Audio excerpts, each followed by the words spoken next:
Pertama-tama, siapkan terlebih dahulu kain yang tebal, permukaannya halus dan rata. Kemudian siapkan juga kertas. Saya lebih suka memakai kertas double folio karena lebih mudah pemakaiannya dan hasilnya pun halus. Kalau tidak ada kertas double folio, kalian bisa memakai kertas HPS, kertas kado, atau kertas minyak. Untuk mempermudah saat menyetrika, sebaiknya ukuran plastik tidak melebihi ukuran kertas yang digunakan. Saya menggunakan plastik hitam 2 lapis, kemudian diletakkan di tengah-tengah plastik hijau. Jika kalian ingin hasilnya lebih tebal, maka kalian bisa menggunakan plastik hijaunya 2 lapis, kemudian plastik hitamnya itu 3 atau 4 lapis.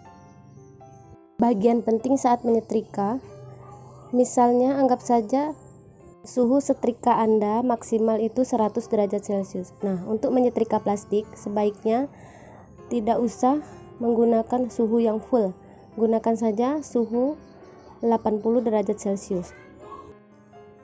Setelah menggunakan suhu 80 derajat Celcius, kita lihat dulu hasilnya. Jika plastik masih mengkerut, bisa disetrika ulang dengan suhu yang lebih tinggi. Untuk plastik yang tipis, biasanya saya menggunakan metode 2 kali setrika. Pertama, setrika dulu dengan suhu 50 derajat Celcius.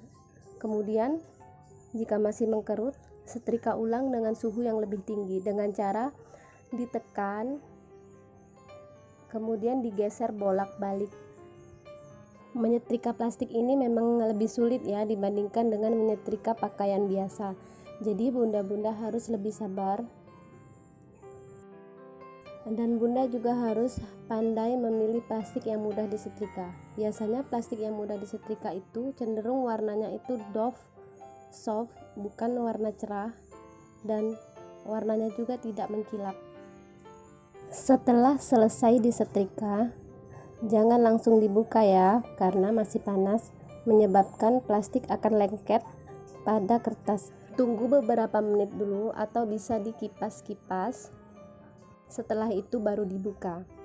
Nah, ini dia hasilnya, halus dan menjadi warna hijau tua. Sedikit tips, kertas yang digunakan untuk menyetrika harus sering diganti ya, karena jika kertas dipakai terus-menerus akan menjadi tipis dan itu akan menyebabkan lengket saat disetrika.